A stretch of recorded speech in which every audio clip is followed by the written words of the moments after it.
Forgot to mention in the last class is a story from Moshe Sternbach. From Moshe Sternbach over here. From Moshe Sternbach, covering the whole book today.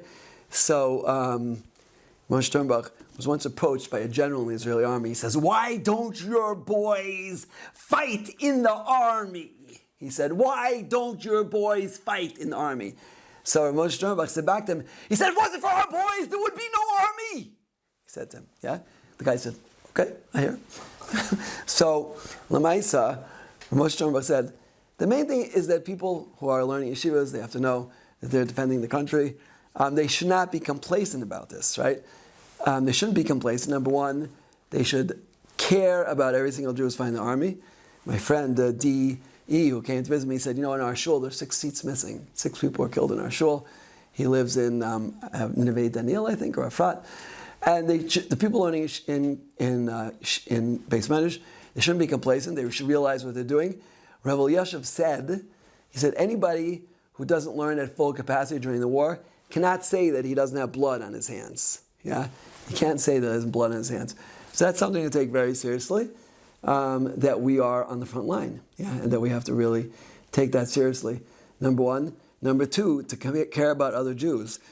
Today, yesterday, five people were killed, and the day before, 3 people were killed. One of my talmidim was at a funeral of one of the soldiers, his relative, and he said there's rows and rows and rows, maybe 1,000, maybe more soldiers already killed. We have to feel for every single Jew, all these somim, all the almanas. It's terrible, terrible tragedy. We have to know that. But at the same time, we have to know that we have anybody who's sitting and learning Torah all the time, during the war, he has a very important part of it. And if you want to know why tens of thousands of missiles have fallen on Eretz Yisrael and almost no damage has been caused, so definitely Talmud Torah is part of that. Right. Okay, I want to conclude with a very, very important story, maybe 2, and I think this really sums it all up. I was about, maybe 15 years ago, maybe less, that Gabi Ashkenazi, was the Mankal of the Israeli army, and they were planning to go into Gaza at the time, and they were going to go in on Friday. And before they went in, he called up the Gabi of Aaron Leib Steinemann, and he asked him to get a bracha. So what do you think Rav Steinemann said? Don't go in on Shabbos. Yeah, he said don't go in on Friday. It's for Gemara and Shabbos. You're not supposed to start a war on Friday, right? Okay, if they're attacking, there's nothing you can do. But you don't start a siege on Friday. Anyway, he called back an hour later and said, if we go in Motzi Shabbos, will you give us a bracha? He said, yeah. Okay, they decided to go in Motzi Shabbos. They had incredible atzlaka in that particular procedure, right? And I think that is an amazing example of how really the armed forces should be working together with the Olam HaTorah, with the Gedolim, with the Talmidei Chachamim, to work together, because we're really all in this together. It's not, as one of my Talmidim, Yisrael Lowenstein, he should be gesund and stark, that he said, when they aim missiles, they don't say, he's Haredi, he's Chiloni, he's Sephardi, Ashkenazi, Hasidic.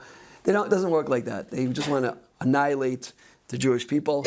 Someone told me today, if you go into the Arab schools, in their math books, it says if you have 9 Jews and you kill 5 of them, how many are left to kill? That's what they're teaching right now. And of course, if under those circumstances, they want to destroy us. We're fighting more than just a battle. We're fighting a whole philosophy, right? As my Talmud Moshe Moskowitz said, it's not possible to defeat Hamas because it's not a group. It's an ideology. Yeah. So we're on a very, very tenuous grounds right here. But we're all in it together, and we have to realize that. And although we've proven in these last classes that Avreichem should be in the Beis Medrash, they should be learning, and not in the army. Again, there's exceptions to every rule, and my Talmud was in the army. He asked the Shaila, and it was passing for him that he should be fighting in one of the top divisions. He's necessary for the